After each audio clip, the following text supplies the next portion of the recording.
High বন্ধুরা, তোমরা সবাই কেমন আছো? আশা করি খুব ভালো আছো, সুস্থ আছো। পি ফ্যামিলি ব্লগস তোমাদের অনেক অনেক অনেক স্বাগত।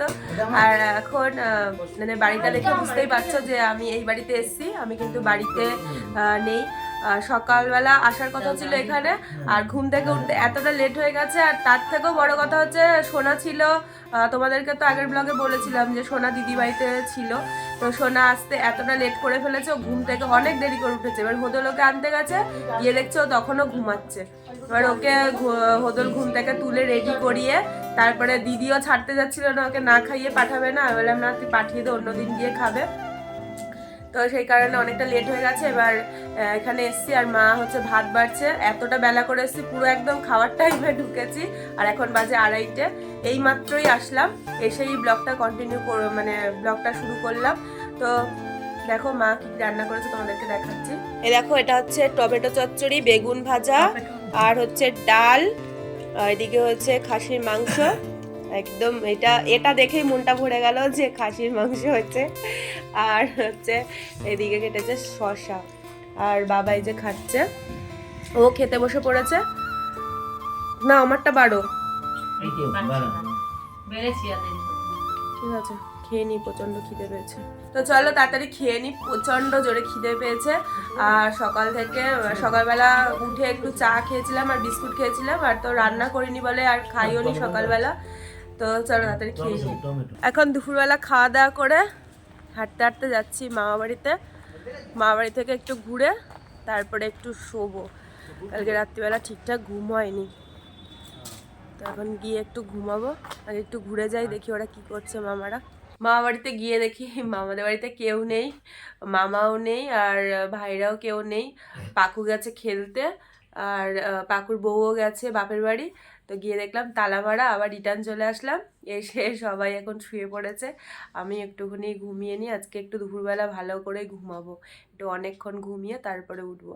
তো চলো, ঘুম থেকে উঠে তারপর তোমাদের সাথে আবার দেখা হচ্ছে। আজকে দুপুরবেলা খাওয়া দাওয়া করে সেই একটা ভাত ঘুম দিলাম।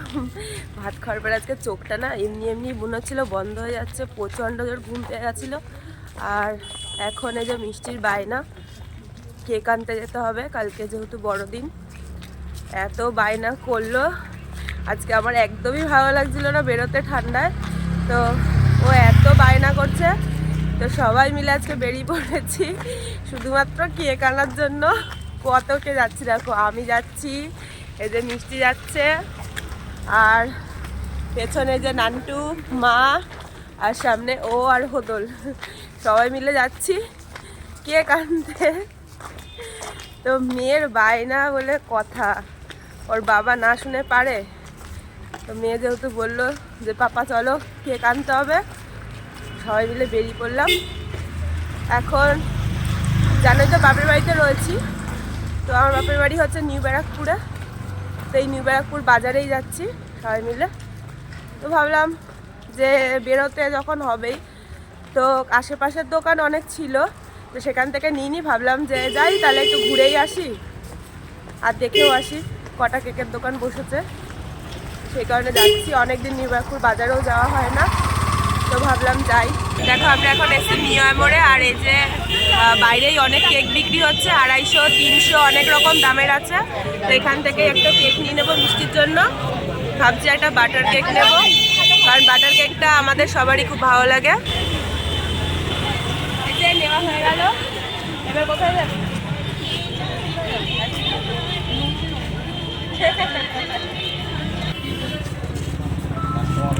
এখন চলে আসলাম ফুচকার দোকানে, আর খাবো হচ্ছে পাপড়ি চাট। মিষ্টি খাবে পাপড়ি চাট, আমি খাবো দই বড়া, সেই কারণে চলে আসলাম। আর এখানে আসলে এটা তো আমি খাবো, অন্যদিন দই ফুচকা খাই, কিন্তু আজকাল দই ফুচকাটা খাবো। আজকে ভাবলাম একটা দই বড়া খাই। সব লাইন দিয়ে খেতে দাঁড়িয়ে পড়েছি, ওরা সব বসে আছে, দেখি খেয়ে দেখি কেমন হচ্ছে। খুব ভালোই হয় খেতে।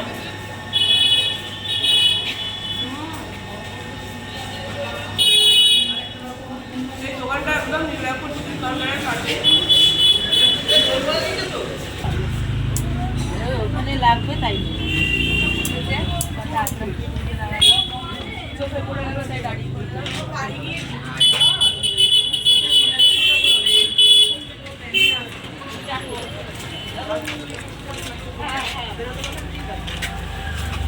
দেখো হাঁটতে হাঁটতে বাড়ির দিকে চলেও আসলাম, আর অটো ধরিনি, ভাবলাম একটু অনেকদিন তো হাঁটাও হয় না, বেশিরভাগটা তো বাড়িতেই থাকি, তাহলে হাঁটতে হাঁটতেই যাই, একটু হাঁটাও হবে এক্সারসাইজও হবে, তো সেই কারণে হেঁটে হেঁটেই যাচ্ছি।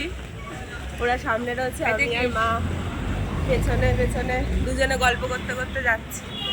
এখন যাব, পাকু ফোন করেছিল, ওরা বাড়ি চলে এসছে, এখন যেতে বললো, তো যাচ্ছি এখন পাকুদের বাড়ি। এখান থেকে পাকুদের বাড়ি ঘুরে তারপরে বাড়ি ঢুকবো। তো একটু আগে চলে আসলাম পাকুদের বাড়ি থেকে, পাকুদের বাড়িতে গেছিলাম, গিয়ে বেশিক্ষণ বসিনি, 5-10 মিনিট মতন বসে বাড়ি চলে আসলাম। আর এসেই দেখো কম্বলের ভেতরে ঢুকে গেছি। আর আজকে দেখো একটা জিনিস নিয়েছি, রাস্তা থেকে আস্তে আস্তে এটা কিনেছি, এটা ওকে দেবো বলে কিনেছি, তা ভাবলাম তোমাদের সামনেই দিয়ে দিয়ে না।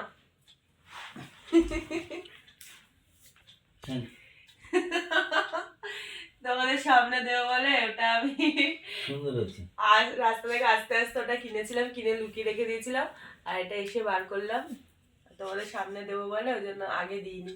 তো আমাকে জিজ্ঞাসা করছিল গোলাপ দিয়ে কি করবে, আমি বলছিলাম যে কিনেছি কাউকে দেবো বলে, তা বলছে কাকে দেবে, বলছে দেখতেই পাবে, তো এখন দিয়ে দিলাম তোমাদের সামনে। তো অনেকটা রাত হয়ে গেছে, আজকের মতো ভিডিওটা এখানে শেষ করছি। যদি ভিডিওটা ভালো লেগে থাকে তো লাইক শেয়ার অবশ্যই করো, আর যারা আমার চ্যানেল নতুন বন্ধু তারা কিন্তু সাবস্ক্রাইব করার পাশে দেখো। টাটা, গুড নাইট, দেখা হচ্ছে নেক্সট ব্লগে, বাই।